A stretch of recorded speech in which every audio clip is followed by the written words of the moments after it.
इस वीडियो में NCERT 10th class विज्ञान अध्याय 5 तत्वों का आवर्त वर्गीकरण अभ्यास जो पेज नंबर 101 पर है के सभी प्रश्न समझ के साथ करने वाले हैं।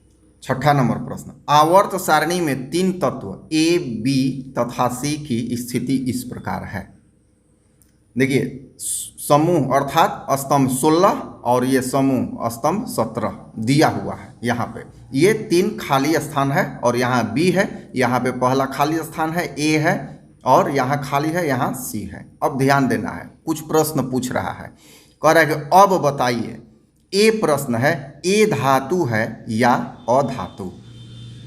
तो देखिए यहाँ ये स्तंभ कौन सा है, 16 17 अर्थात 16 17 18 ये पीरियडिक टेबल के दाहिने ओर हैं, अंतिम साइड हैं। और हम जानते हैं कि पीरियडिक टेबल में बाईं ओर धातुएं होती हैं। तो बाईं ओर तो दिया नहीं है क्योंकि ये 16 17 से ही पता चलता है, 16 17 से ही पता चलता है कि ये दाहिने तरफ हैं। तो हम कहेंगे कि ये अधातु है क्योंकि आधुनिक आवर्त सारणी में दाईं ओर है। अब बी नंबर पूछ रहा है, ए की अपेक्षा सी अधिक क्रियाशील है या कम। यहाँ हम देख रहे हैं कि समूह 17 में यहाँ ए है और एक स्थान छोड़कर अर्थात एक आवर्त छोड़कर फिर दूसरे आवर्त में सी है समान समूह में। तो यहाँ ए है, यहाँ सी है, ए के नीचे है सी। तो लिखेंगे कि ए और सी एक ही समूह 17 के सदस्य हैं, किंतु सी ए से 2 आवर्त नीचे है, इसलिए ए की अपेक्षा सी कम अभिक्रियाशील होगा क्योंकि एक ही स्तंभ में नीचे जाने पर तत्वों की अभिक्रियाशीलता घटती जाती है। ये इंपॉर्टेंट पॉइंट है, याद रखिएगा। अब सी नंबर पूछ रहा है, सी का साइज बी से बड़ा होगा या छोटा। ध्यान दीजिएगा, 16वें समूह में बी है और 17वें समूह में सी है। यहाँ ध्यान दीजिए, 16वें समूह में बी है और 17वें समूह में सी है और एक ही आवर्त में है। तो क्या होगा, देखिए यहाँ जैसे जैसे ये इधर बढ़ता है तो संयोजी इलेक्ट्रॉनों की संख्या बढ़ती है। यहाँ पे स्पष्ट है, संयोजी इलेक्ट्रॉनों की संख्या बढ़ती है। बी तथा सी क्रमशः 16वें तथा 17वें समूह के सदस्य हैं और एक ही आवर्त में है। हम जानते हैं कि बाएं से दाईं ओर जाने पर संयोजी इलेक्ट्रॉनों की संख्या बढ़ती है और बाहरी कक्षा में इलेक्ट्रॉन का आवेश बढ़ जाने से वह नाभिक की ओर अधिक खींच जाता है। स्पष्ट है कि सी का साइज बी से छोटा होगा। अब देखिए, वही बात है जैसे एक गद्दे पर कुछ वजन रख दिया जाए तो गद्दा क्या होता है, दब जाता है। वही है कि बाहरी कक्षा में जैसे ही इलेक्ट्रॉन बढ़ते हैं तो यह नाभिक की ओर खींच जाता है क्योंकि इलेक्ट्रॉन पे ऋणात्मक चार्ज होता है और यहाँ जो नाभिक में प्रोटॉन होता है वो धनात्मक होता है। तो इसलिए बी से सी का साइज जो है छोटा हो जाएगा। डी कह रहा है, तत्व ए किस प्रकार के आयन धनायन या ऋणायन बनाएगा। तो उत्तर लिखेंगे, हम जानते हैं कि आवर्त सारणी में दाहिने ओर अधातु होते हैं और अधातु जो है ऋणायन का निर्माण करते हैं। तो स्पष्ट है कि यह तत्व ए जो है ऋणायन बनाएगा। 7वां नंबर प्रश्न, नाइट्रोजन परमाणु संख्या 7 तथा फास्फोरस परमाणु संख्या 15 आवर्त सारणी के समूह 15 के तत्व हैं। इन दोनों तत्वों का इलेक्ट्रॉनिक विन्यास लिखिए। इनमें से कौन सा तत्व अधिक विद्युत ऋणात्मक होगा और क्यों। उत्तर लिखेंगे, यहाँ नाइट्रोजन है तो इलेक्ट्रॉनिक विन्यास 2,5। यहाँ पे फास्फोरस है तो इलेक्ट्रॉनिक विन्यास 2,8,5। अब देखिए, यहाँ पे 2 कक्षाएं हैं, यहाँ पे 3 कक्षाएं हैं।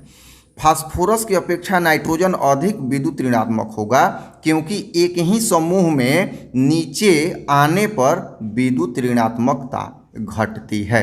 ये इसके नीचे है, एक ही समूह में है क्योंकि संयोजी इलेक्ट्रॉन 5 हैं, किंतु नाइट्रोजन से फास्फोरस 1 आवर्त नीचे होगा क्योंकि इसमें 1 कक्षा अधिक है। तो इस तरह से विद्युत ऋणात्मकता घटती है। तो यह नाइट्रोजन अधिक विद्युत ऋणात्मक होगा फास्फोरस से।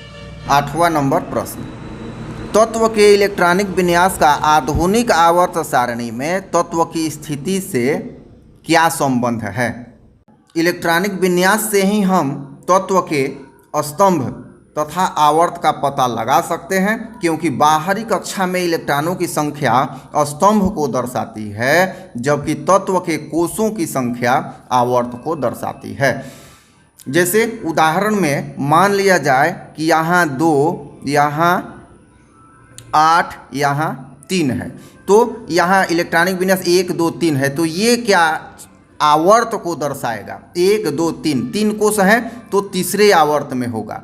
9 नंबर प्रश्न, आधुनिक आवर्त सारणी में कैल्शियम परमाणु संख्या 20 दिया है कि चारों ओर 12, 19, 21 तथा 38 परमाणु संख्या वाले तत्व स्थित हैं। इनमें से किन तत्वों के भौतिक एवं रासायनिक गुणधर्म कैल्शियम के समान हैं। उत्तर लिखेंगे, कैल्शियम के चारों तरफ दिए गए 4 तत्व मैग्नीशियम, पोटेशियम, स्कैंडियम तथा स्ट्रोंशियम में से मैग्नीशियम तथा स्ट्रोंशियम का गुणधर्म कैल्शियम के समान होगा, क्योंकि ये दोनों कैल्शियम वाले स्तंभ में शामिल हैं। एक ऊपर है, एक नीचे है, तो स्पष्ट है कि एक ही स्तंभ में हो जाते हैं तो गुणधर्म एक समान हो जाएंगे। 10वां नंबर प्रश्न, आधुनिक आवर्त सारणी एवं मेंडलीव की आवर्त सारणी में तत्वों की व्यवस्था की तुलना कीजिए। ये बड़ा ही इंपॉर्टेंट प्रश्न है, ये हमेशा आते रहता है प्रश्न। तो देखिए, आधुनिक आवर्त सारणी और मेंडलीव के आवर्त सारणी में तत्वों की व्यवस्था की तुलना इस प्रकार कर सकते हैं।